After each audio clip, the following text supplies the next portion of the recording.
సామెతలు 19వ అధ్యాయం. బుద్ధిహీనుడై తన పెదవులతో మూర్ఖముగా మాటలాడు వాని కంటే యథార్థముగా ప్రవర్తించు దరిద్రుడే శ్రేష్ఠుడు. ఒకడు తెలివి లేకుండుట మంచిది కాదు. తొందరపడి నడుచువాడు దారి తప్పిపోవును. ఒకని మూర్ఖత వాని ప్రవర్తనను తారుమారు చేయును. అట్టివాడు హృదయమున యెహోవా మీద కోపించును. ధనము గల వానికి స్నేహితులు అధికముగా నొందురు. దరిద్రుడు తన స్నేహితులను పోగొట్టుకొనును. కూట సాక్షి శిక్ష నొందకపోడు. అబద్ధములాడువాడు తప్పించుకొనడు. అనేకులు గొప్పవారి కటాక్షము వెదుకుదురు. దాతకు అందరూ స్నేహితులే. బీదవాడు తన చుట్టములందరికీ అసహ్యుడు. అట్టివానికి స్నేహితులు మరీ దూరస్తులగుదురు. వాడు నిరర్ధకమైన మాటలు వెంటాడువాడు. బుద్ధి సంపాదించుకొనువాడు తన ప్రాణమునకు ఉపకారం. వివేచనను లక్ష్యము చేయువాడు మేలు పొందును. కూట సాక్షి శిక్ష నొందకపోడు. అబద్ధములాడువాడు నశించును. భోగములను అనుభవించుట బుద్ధిహీనునికి తగదు. రాజుల నేలుట దాసునికి బొత్తిగా తగదు. ఒకని సుబుద్ధి వానికి దీర్ఘశాంతమునిచ్చును. తప్పులు క్షమించుట అట్టి వానికి ఘనతనిచ్చును. రాజు కోపము సింహగర్జన వంటిది. అతని కటాక్షము గడ్డి మీద కురియు మంచు వంటిది. బుద్ధిహీనుడగు కుమారుడు తన తండ్రికి చేటు తెచ్చును. భార్యతోడి పోరు ఎడతెగక పడుచుండు బిందువులతో సమానము.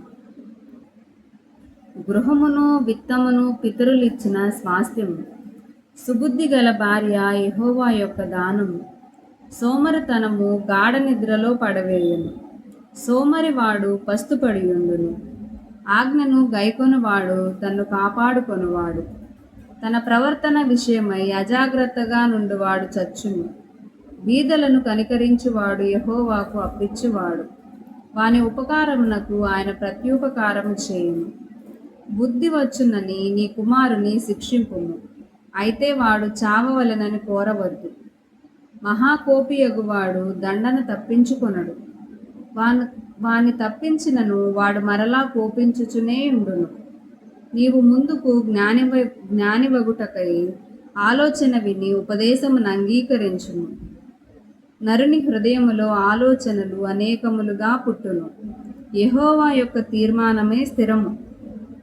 కృపచూపుట నరుని పరులకు ప్రియునిగా చేయును. అబద్ధికుని కంటే దరిద్రుడే మేలు. యెహోవా యందు భయభక్తులు కలిగి ఉండుట జీవసాధనము. అది కలిగిన వాడు తృప్తుడై అపాయము లేకుండా బ్రతుకును. సోమరి పాత్రలో చేయి ముంచునే గాని తన నోటికి దాన్ని తిరిగి ఎత్తనైనా ఎత్తడు.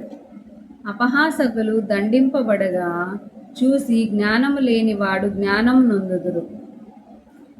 వివేకులను గద్దించిన ఎడల వారు జ్ఞానవృద్ధి నొందుదురు. తండ్రికి కీడు చేసి తల్లిని తరిమివేయువాడు అవమానమును అపకీర్తిని కలుగజేయువాడు.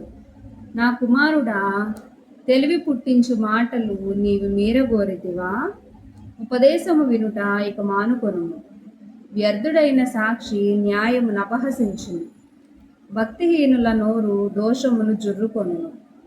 అపహాసకులకు తీర్పులను, బుద్ధిహీనుల వీపులకు దెబ్బలను నియమింపబడినవి.